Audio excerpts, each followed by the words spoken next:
Bonjour! Dans la capsule précédente, on a appris à différencier le rythme de la pulsation. On se souvient, une pulsation, tous les coups sont réguliers, tous les coups sont égaux, que ce soit vite ou lent. Donc, pulsation lente, tous les coups sont égaux. Pulsation rapide, tous les coups sont égaux aussi. Les rythmes, eux, les coups ne sont pas tous égaux. Un exemple. Long, court, court, long. Court, long. Peu importe que ces rythmes soient rapides ou lents, ce sont des rythmes. Les coups ne sont pas tous égaux comme une pulsation. Dans cette capsule, on va apprendre que la relation entre le rythme et la pulsation, elle est unique. Le rythme et la pulsation sont les deux meilleurs amis du monde. Des BFF. Un ne peut pas aller sans l'autre. Ils sont directement liés, le rythme et la pulsation, les deux meilleurs amis. Pourquoi? Parce que la relation entre le rythme et la pulsation, c'est ça qui fait que tu obtiens de la musique. Si le rythme ne suit pas la pulsation, on peut dire que tu fais des sons, du bruit, mais tu ne fais certainement pas de la musique. Pour faire de la musique, le rythme doit être directement lié à la pulsation. Je vais te montrer pourquoi. Tu entends le bip. Donc, le bip représente ma pulsation. N'est-ce pas? Tous les coups sont égaux, tous les coups sont réguliers.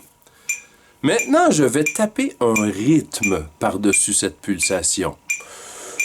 Je pourrais faire le rythme suivant.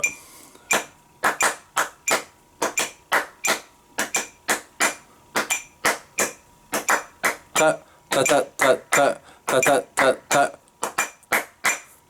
Écoute bien la relation entre le rythme que je tape et la pulsation.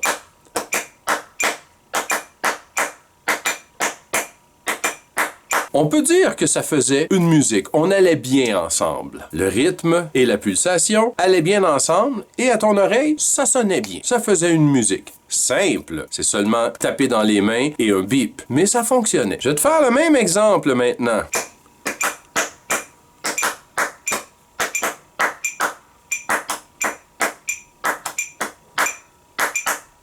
Oups, ça ne fonctionnait plus. Pourquoi? Parce que le rythme que je tapais ne suivait plus la pulsation. Et là, tu te dis, comment je suis la pulsation avec mon rythme? Haha! Tu te souviens? Dans une des capsules précédentes, j'ai parlé de se comparer à la pulsation. Quand tu tapais une pulsation, tes oreilles écoutaient ce que tu fais, écoutaient le bip, la pulsation, et tu te comparais. Tu disais, est-ce que je suis assez vite? Oups, mon coup était en retard, je dois accélérer pour la rattraper. Eh bien, c'est la même chose avec le rythme. Si tu tapes un rythme, tu dois écouter la pulsation tout le temps, tout le temps, tout le temps, tout le temps, pour t'assurer que ton rythme suit la pulsation. On fait quelques exemples. Donc, on entend la pulsation. Je vais taper un rythme sur la pulsation.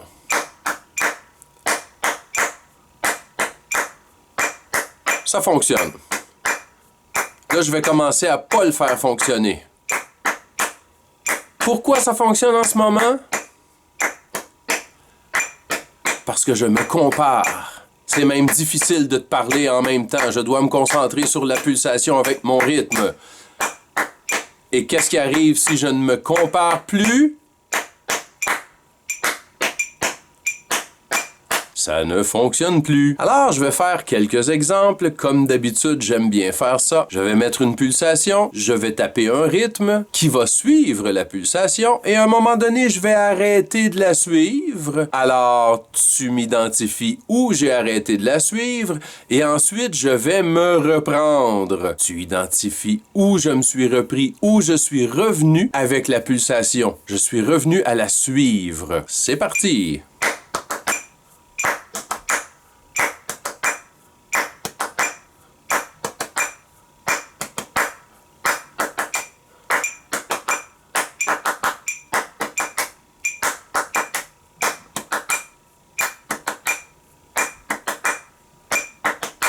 Un autre exemple maintenant.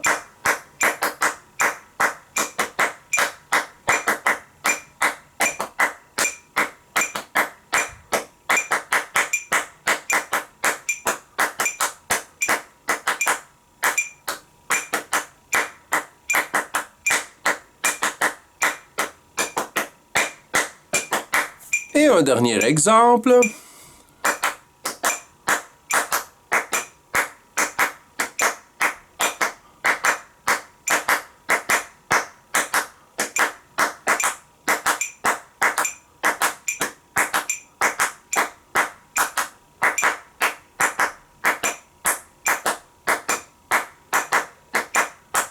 Alors voilà, maintenant, tu as compris que quand mon rythme suit la pulsation, ça fait une musique. Quand mon rythme ne suit pas la pulsation, c'est des sons, des bruits, mais c'est certainement pas de la musique. Pour être de la musique, le rythme doit suivre la pulsation tout le temps. Même si c'est difficile, il faut se concentrer, il faut bien écouter, bien la rattraper si on est en retard. Quand je te tape un rythme, dans les exemples que je viens de donner, en suivant la pulsation. Moi aussi, j'ai de la misère. Je dois me concentrer. Je suis pas toujours parfait, mais j'essaye le plus possible de suivre de façon précise. Dans la prochaine capsule, on va apprendre à taper le rythme d'une chanson en suivant la pulsation de cette chanson naturellement. Alors, si tu as aimé cette capsule, tu peux t'abonner en cliquant ici. À la prochaine!